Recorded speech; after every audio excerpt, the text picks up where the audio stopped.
Chicken pakodi చేశానండి. చూడండి chicken pakodi. దీని ప్రాసెస్ ఎలా ఉందో చూద్దాం. టేస్ట్ చాలా బాగుందండి. దీని ప్రాసెస్, దీనికి కావాల్సిన పదార్థాలు ఏంటో చూద్దాం.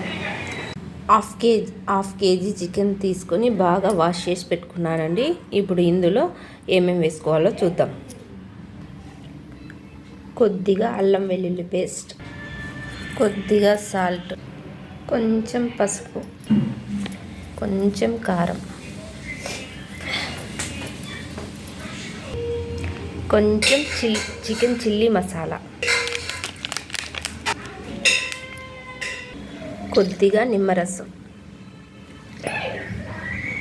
వీటన్నిటిని బాగా మిక్స్ చేసుకోవాలి. ఇలా కలుపుకున్న తర్వాత మూత పెట్టుకొని కొద్దిసేపు పక్కన ఉంచుకోవాలి. హాఫ్ అన్ అవర్ మ్యారినేట్ అయిన తర్వాత ఆయిల్ పెట్టి ఆయిల్ హీట్ అయ్యాక ఇలా వేసానండి.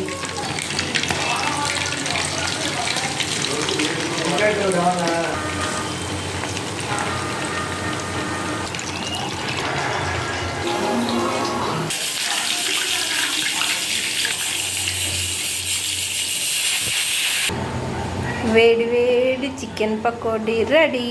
Please like, share, subscribe my channel.